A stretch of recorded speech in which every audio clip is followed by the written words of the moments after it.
পশ্চিমবঙ্গ দিবস কবে হওয়া উচিত, রাজ্য সঙ্গীতের ভাষা বদলের প্রস্তাব নিয়ে চাপানুতোর চলছে। তার মধ্যেই বিধানসভায় দাঁড়িয়ে রীতিমতো রাজ্যপাল সিভি আনন্দ বোসকে চ্যালেঞ্জ করলেন মুখ্যমন্ত্রী মমতা বন্দ্যোপাধ্যায়।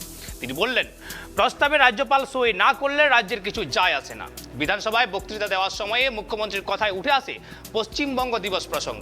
মুখ্যমন্ত্রী বলেন, আমাদের বিরোধী দলনেতা বলেছেন পয়লা বৈশাখকে পশ্চিমবঙ্গ দিবস হিসাবে রাজ্যপালকে সই করতে দেবেন না। আমি বলে রাখি, রাজ্যপাল সই না করলে আমাদের কিছু যায় আসে না, আমরা এটাকে পালন করব। বিধানসভা কক্ষে দাঁড়িয়েই স্পিকারের সামনে রীতিমতো চ্যালেঞ্জের সুরে মমতা বলেন, আমি দেখব কার শক্তি বেশি, জনগণের শক্তি বেশি নাকি রাজ্যপাল নমিনেটেড লোকের শক্তি বেশি। সঙ্গে এটাও সংযোজিত করেন, আমি এটা বলতে চাইতাম না যদি না রাজ্যপালের নাম উঠত।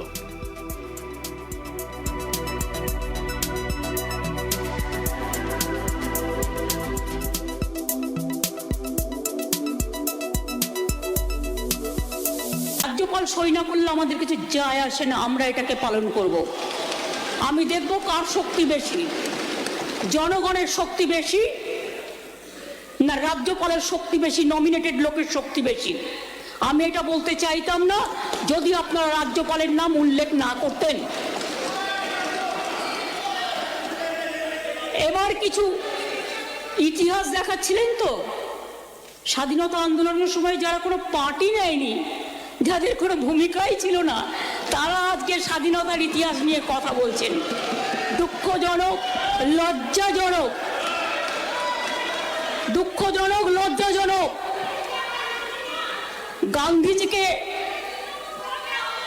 গান্ধীজির প্রাণ যারা কেড়ে নিয়েছিলেন, নিয়ে খুশি হয়েছিলেন, দেশের পিতা, যারা নেতাজিকে তেজোদ্দালাল বলে এসেছিলেন, তারা আজকে বলবেন আমাদের ইতিহাস শেখাবেন। হয়তো আমরা আপনাদের মতো ভালো ইতিহাস জানি না, সত্যি তো জানি না, কারণ আপনাদের মতো উগ্রত্ব রাজনীতি আমরা করি না, আমরা টেরোরিজম রাজনীতি করি না। পশ্চিমবঙ্গে জন্ম হয়েছিল 1947 সালের 20 জুন। পশ্চিমবঙ্গ প্রতিষ্ঠাই হয়নি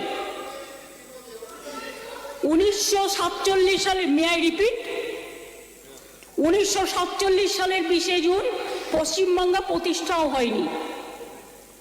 স্বাধীনতা, ক্ষমতা হস্তান্তর, দেশভাগ, গোটা 1947 সাল ধরে বহু স্তরে নানা উত্তপ্ত আলোচনা হচ্ছিল। 1947 সালের 20 জুন অবিভক্ত বাংলার বিধানসভায় কিছু আলোচনা হয়েছিল, কিন্তু সেদিন তো পশ্চিমবঙ্গের জন্ম হয়নি। তারপরেও তো মাস দুয়েক বাংলা অবিভক্ত ছিল। আমরা কেন্দ্রের এই একতরফা, আকস্মিক, অনৈতিহাসিক, বিভেদকামী সিদ্ধান্তের তীব্র প্রতিবাদ জানাই। আমি ইতিমধ্যে প্রতিবাদ জানিয়েছি। আসলে যাদের সাথে বাংলার মাটির কোনো যোগাযোগ নেই, বাংলার মানুষের কোনো যোগাযোগ নেই, বাংলার মানুষের অন্তরে যে গভীর শিকড়, তার সাথে যোগাযোগ নেই, তারা কি করে বাংলার কথা বলবে বলুন? ভারতবর্ষের অনেক রাজ্যে প্রতিষ্ঠা দিবস আছে, যেগুলো যথাযথ মর্যাদায় পালন করা হয়, কিন্তু সেগুলোর পেছনে একটা কারণ আছে। এই রাজ্যগুলোকে আইন করে বা সরকারের নির্দেশ দিয়ে প্রতিষ্ঠা করা হয়েছিল। যেমন ব্রিটিশ আমলে 1912 সালের 22 মার্চ তারিখে বাংলা ভেঙে তৎকালীন অবিভক্ত বাংলা, বিহার, উড়িষ্যা ডিভিশনকে মিলিয়ে পৃথক বিহার রাজ্য তৈরি হয়। এখন সেই 22 মার্চ হলো বিহার দিবস।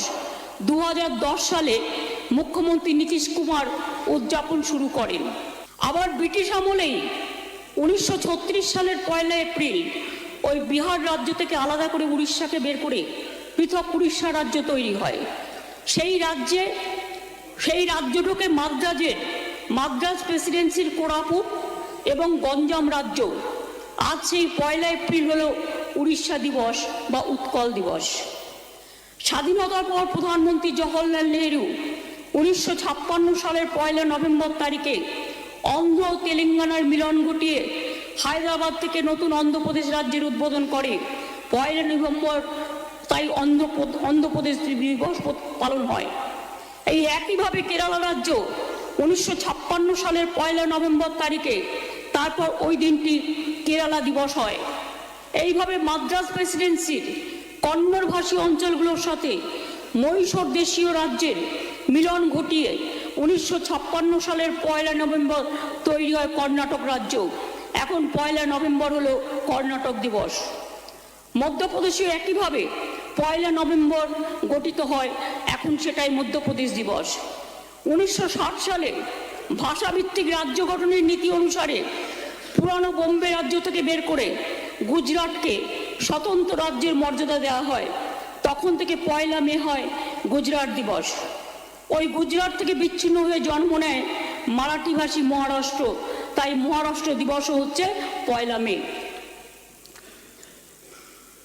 2000 সালের 1 নভেম্বর মধ্যপ্রদেশ ভেঙে আদিবাসী অধ্যুষিত ছত্তিশগড় রাজ্যের যাত্রা সূচনা হয়। 1 তারিখটি তাই ছত্তিশগড় দিবস। 2000 সালের 9 নভেম্বর তারিখে আবার কুমায়ুন গাড়োয়াল এলাকায় পাহাড়ি মানুষের জন্য উত্তরপ্রদেশ ভেঙে গঠিত হয় উত্তরাখণ্ড। ওই দিনটি হয় উত্তরাখণ্ড দিবস।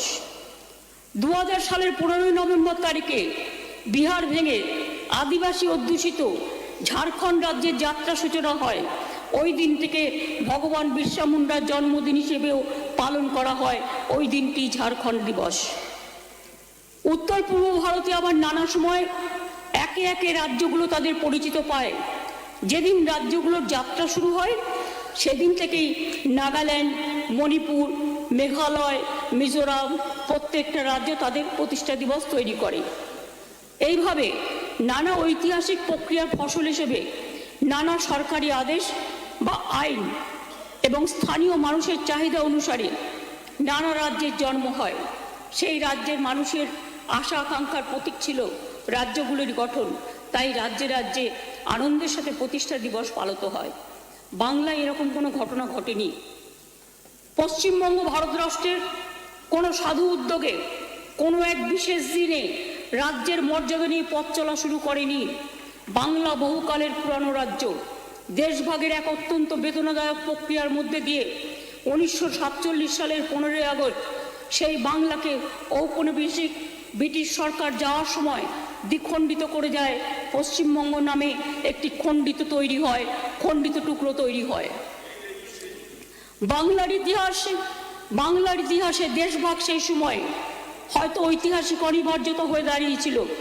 এটা যেমন সত্যি, কিন্তু এটাও সত্যি তার ভয়ঙ্কর আঘাতে লক্ষ লক্ষ বাঙালির জীবন ছারখার হয়ে গিয়েছিল।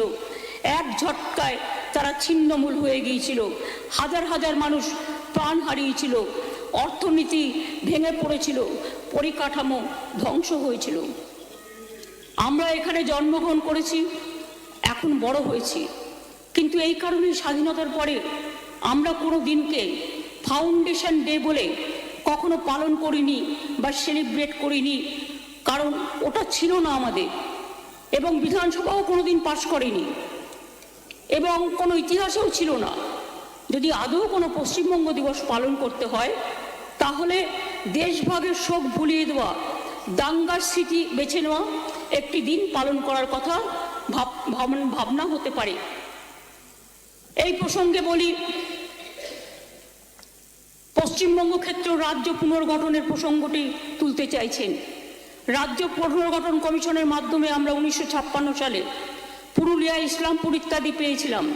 যেমন তার আগে দেশীয় রাজ্যগুলির ভারতভুক্তির সময় কুচবিহার রাজ্য 1950 সালে প্রবেশ করে, চন্দননগর প্রবেশ করে 1954 সালে, কিন্তু এইগুলো সবই পরবর্তীকালের ব্যাপার। মূল পশ্চিমবঙ্গের গঠন স্থির হয় 15 আগস্ট। তাই আমি আপনাদের কাছে বলবো, যদি বাংলার মানুষের জন্য কোনো সিদ্ধান্ত নিতে হয় তাহলে সেটা ভেবেচিন্তে নেওয়াই ভালো।